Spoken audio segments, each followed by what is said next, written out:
Students, नमस्कार। Myself Mahavir Prasad, SRS memorial school Mandawa. Welcome to all of you in my biology online class. Students, बहुत ही important topic है, ठीक है। Video को पूरा देखिएगा। ये competition exam 12th and 10th board exam के लिए उपयोगी है, ठीक है। तो स्टूडेंट्स, प्रीवियस वीडियो में हमने डिस्कस किया था, स्टडी की थी मेंडल के द्वारा प्रस्तुत किए गए द्विसंकर संकरण प्रयोग के बारे में और स्वतंत्र अपव्यय के नियम के बारे में, ठीक है। तो आज के इस क्लास में हम स्टडी करेंगे, देखिए आज की इस क्लास में हम स्टडी करेंगे संकर पूर्व ओज संकरण के बारे में। संकर पूर्वज संकरण के बारे में, जिसको कहते हैं बैक क्रॉस। बैक क्रॉस,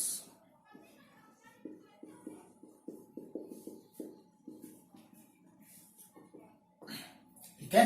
देखिए संकर पूर्व संकरण क्या होता है कि मेंडल के एकल संकर संकरण प्रयोग में F1PD में जो पादप प्राप्त होते हैं उन पादपों का यदि जनक पादपों के साथ, ठीक है, उन पादपों का जनक पादपों के साथ क्रॉस करवा दिया जाए तो उसे संकर पूर्वज संकरण कहते हैं, ठीक है। जनक पादप चाहे वो अप्रभावी हो चाहे प्रभावी हो, ठीक है ना। यानी मेंडल के एकल संकर संकरण प्रयोग में प्राप्त F1PD के पादपों का क्रॉस जनक पादपों के साथ करवाया जाए तो उसे संकर पूर्वज संकरण कहते हैं, ठीक है। ये होता है दो टाइप का, ठीक है। नंबर 1 है बाह्य संकरण,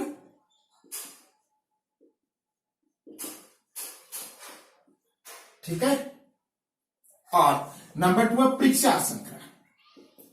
परीक्षार्थ संकरण, आउटक्रॉस, और ये है टेस्ट क्रॉस। देखिए बाह्य संकरण और परीक्षार्थ संकरण क्या होते हैं। बाह्य संकरण क्या है? जब F1PD में प्राप्त पादपों का क्रॉस, ठीक है, जनकों में से प्रभावी जनक के साथ करवाया जाता है, ठीक है। F1PD में प्राप्त पादपों का क्रॉस प्रभावी जनक के साथ करवाया जाता है तो उसे बाह्य संकरण या आउट क्रॉस कहते हैं। जैसे फॉर एग्जांपल मेंडल के एकल संकर संकरण प्रयोग की F1PD में हमें कैपिटल T स्मॉल t यानी सारे विषम युग्मजी लंबे पादप प्राप्त हुए थे, ठीक है। ये पादप मेंडल के एकल संकर संकरण प्रयोग की F1PD में प्राप्त हुए थे, ठीक है ना। इन पादपों का, इस पादप का क्रॉस, ठीक है, प्रभावी जनक के साथ में करवा दिया जाए। प्रभावी जनक क्या है?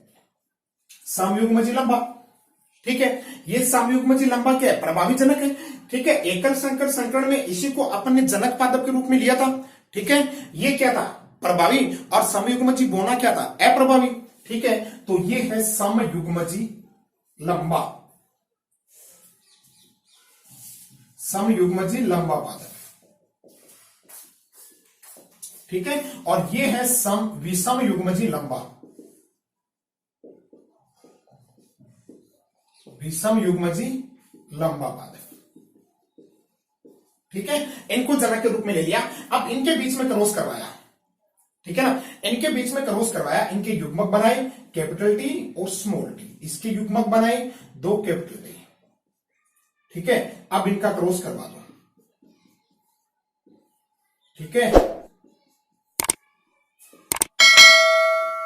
ये क्रॉस करवा देगा, ठीक है ना। ये देखिए कि बैक क्रॉस में कैसे प्लांट ऑब्टेन होते हैं। ये युग्मक, ठीक है, F1PD, यानी F1PD तो बहुत ही, इसको F2PD दे सकते हैं अपन, ठीक है ना। अब देखिए बाह्य संकरण में कि देखिए ये दो प्लांट, देखिए ये दोनों समयुग्मजी लंबे हैं, ठीक है, और ये दोनों क्या है? विषम युग्मजी लंबे हैं, ठीक है। यानी इनमें 70% लंबे पादप प्राप्त होते हैं, ठीक है ना। बौने पादप इसमें प्राप्त नहीं होते। तो इसका लक्षण प्रारूप अनुपात देखें, बाह्य लक्षण दृष्टि से देखें, लक्षण प्रारूप, ठीक है, तो 100% लंबे पादप है, ठीक है। जीन संरचना के आधार पर तो हमें देखना नहीं है लक्षण प्रारूप में, ठीक है ना। अब जीन प्रारूप देखें ना, ये देखिए इनका जीन प्रारूप जो अनुपात है वो आता है 1:1, ठीक है, 1:1 कैसे, यानी 50% समयुग्मजी लंबे, समयुग्मजी लंबे, ठीक है, ये समयुग्मजी लंबे हैं, ठीक है स्टूडेंट्स, यू अंडरस्टैंड। और 50% विषम युग्मजी लंबे पादप प्राप्त होते हैं, विषम युग्मजी लंबे पादप प्राप्त होते हैं, ठीक है ना। ये था आउट क्रॉस का लक्षण प्रारूप अनुपात और जिन प्रारूप अनुपात, ठीक है ना। कभी कभी ये भी बोर्ड एग्जाम के अंदर पूछ लिए जाते हैं, तो ध्यान रखिएगा कि बाह्य संकरण का जो जिन प्रारूप अनुपात है वो क्या है, 1:1, और लक्षण प्रारूप अनुपात में 100% यानी 100% सारे के सारे पादप कैसे लंबे पादप हैं, ठीक है स्टूडेंट्स। अब बात करते हैं टेस्ट क्रॉस की, परीक्षार्थ संकरण की। टेस्ट क्रॉस क्या है कि वह संकरण जिसमें F1PD में प्राप्त पादपों का क्रॉस, ठीक है, अप्रभावी जनक के साथ करवाया जाता है तो उसे परीक्षार्थ संकरण या टेस्ट क्रॉस कहते हैं, ठीक है। अब F1PD के अंदर कौन से प्लांट प्राप्त हो रहे थे, विषम युग्मजी लंबे, ये विषम युग्मजी लंबा है, ठीक है। अब इसका क्रॉस करवा दे अप्रभावी जनक के साथ। अब अप्रभावी जनक क्या था, बोना पादप, ठीक है, ये समयुग्मजी बोना है, समयुग्मजी बोना पादप, ठीक है, और ये है विषम युग्मजी लंबा,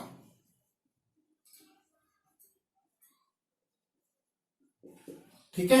अब इनके बीच में क्रॉस करवाते हैं, कैपिटल टी स्मॉल टी, इनके युग्मक बनाए, ठीक है ना।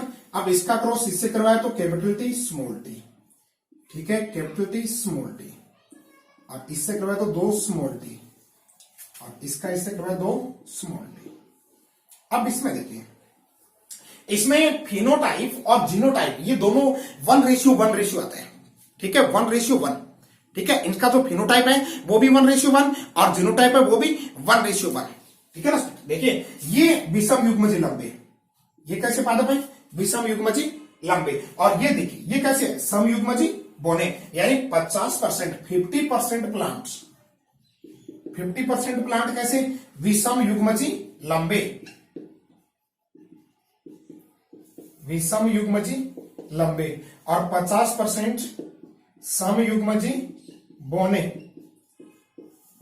ठीक है। तो इनका लक्षण प्रारूप अनुपात यानी लंबे पादप कितने 50%, बोने पादप कितने 50%, ठीक है। तो लक्षण प्रारूप अनुपात कितना होगा इनका, देखिए 1:1, ठीक है। और जिन प्रारूप अनुपात देखिए, विषम युग्मजी लंबे कितने 50%, समयुग्मजी बोने कितने 50%, तो जिन प्रारूप अनुपात भी कितना हो गया 1:1, ठीक है स्टूडेंट्स। तो ये था परीक्षार्थ संकलन, तो स्क्रीनशॉट लीजिए आप इसका, ताकि समझने में और याद करने में आसानी रहे, ठीक है ना।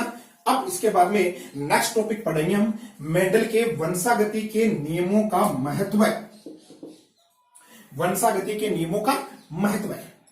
देखिए आशा करता हूं कि ये टॉपिक आपके समझ में आया होगा, ठीक है। फिर भी यदि किसी प्रकार की कोई कंफ्यूजन है तो जरा कमेंट करके बताइएगा जरूर, ठीक है स्टूडेंट्स। नेक्स्ट है मेंडल के वंशागति के नियम।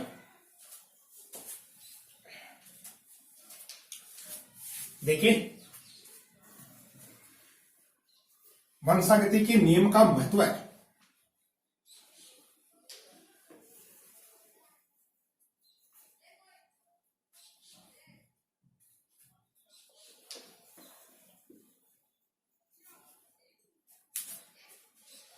मेंडल के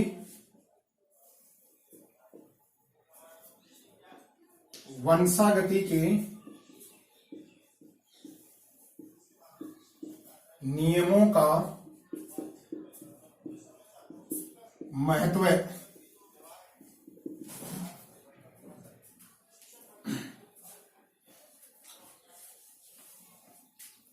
देखिए स्टूडेंट्स,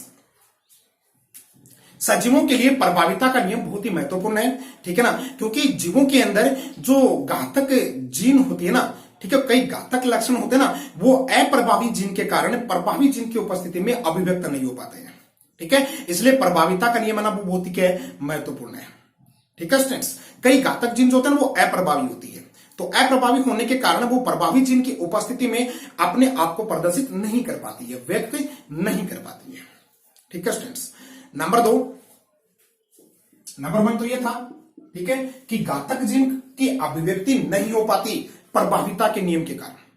ठीक है, ये प्रभाविता के नियम से ही स्पष्ट कर पाते ये बात अपन। ठीक है ना। नंबर 2 है कि मेंडल का जो पृथक्करण का नियम है उसके द्वारा, पृथक्करण के नियम के द्वारा जो जीन की संकल्पना है उसकी पुष्टि की जा सकती है। जीन संकल्पना की पुष्टि की जा सकती है पृथक्करण के नियम के द्वारा। ठीक है ना, जीन संकल्पना की पुष्टि की जा सकती है। ठीक है स्टूडेंट्स, और ये वंशागति के नियमों से हमें पता चला है कि एक जीन में 2 युग्म विकल्पी होते हैं। ठीक है ना, ये बात आपने पढ़ी। एक जीन में 2 युग्म विकल्पी होते हैं और दोनों युग्म विकल्पी विपर्यासी लक्षणों पर कंट्रोल करते हैं। यानी जीवों में पीढ़ी दर पीढ़ी संचरित होने वाले आनुवांशिक लक्षणों पर कंट्रोल कौन करता है? जीन करती है। ठीक है, और एक जीन में 2 युग्म विकल्पी होते हैं और ये दोनों युग्म विकल्पी 2 विपर्यासी लक्षणों पे क्या करते हैं? कंट्रोल करते हैं। जैसे ये एक लंबेपन का स्वरूप हो गया और ये बोनेपन का स्वरूप हो गया, तो ये जो एक जीन है इन दोनों पे क्या करेगी? कंट्रोल करेगी, लंबेपन के स्वरूप पर भी और बोनेपन के स्वरूप पर भी। ठीक है स्टूडेंट्स, संकरण प्रयोग के द्वारा, ठीक है, संकरण प्रयोग के द्वारा अच्छी किस्म के, ठीक है, अच्छी किस्म के और रोग प्रतिरोधक किस्म के, रोग प्रतिरोधक किस्म और अच्छी किस्म के जो फसली पादप है उनका उत्पादन किया जा सकता है। ठीक है स्टूडेंट्स, संकरण विधि के द्वारा अच्छी नस्ल के संकरित जो जीव है या अच्छी किस्म के संकरित जो पादप है वो प्राप्त किए जा सकते हैं। ठीक है स्टूडेंट्स, और मानव जाति में सुधार से संबंधित जो विज्ञान की एक शाखा है, ठीक है, मानव जाति में सुधार से संबंधित एक विज्ञान की शाखा है जिसका नाम है सुजननिकी। सुजननिकी, ये जो सुजननिकी है ये भी मेंडल के वंशागति के नियमों पर ही आधारित है। ठीक है ना, सुजननिकी मेंडल के वंशागति के नियमों पर आधारित है। और सुजननिकी किस प्रकार की विज्ञान है? ये मानव जाति से संबंधित सुधार की विज्ञान है। ठीक है, मानव जाति से संबंधित सुधार की विज्ञान की एक शाखा है। ठीक है, जो मेंडल के वंशागति के नियमों पर ही आधारित है और संकरण विधि के द्वारा अच्छी किस्म के पादप और अच्छी नस्ल के जो जीव है वे प्राप्त किए जा सकते हैं। ठीक है स्टूडेंट्स, तो ये थे मेंडल की वंशागति के, मेंडल के वंशागति के नियमों का महत्व। ठीक है स्टूडेंट्स, तो अपना टॉपिक कंप्लीट हो चुका है। ठीक है, तो आशा करता हूं कि टॉपिक आपको जरूर समझ में आया होगा। ठीक है स्टूडेंट्स, समझ में आया है तो प्लीज वीडियो को लाइक कीजिएगा। ठीक है स्टूडेंट्स, और सब्सक्राइब भी कीजिएगा चैनल को। ठीक है, अपना चैनल है टू लाइफ स्टडी। ठीक है, इसको सब्सक्राइब करें और उसके पास में एक बेल आइकन होता है, उस बेल आइकन को प्रेस करें ताकि आने वाले नए वीडियो के नोटिफिकेशन आपको सबसे पहले प्राप्त हो। Thank you for watching my video. ठीक है, बेस्ट ऑफ लक। मिलते हैं नेक्स्ट वीडियो में नेक्स्ट टॉपिक के साथ। तब तक के लिए गुड बाय।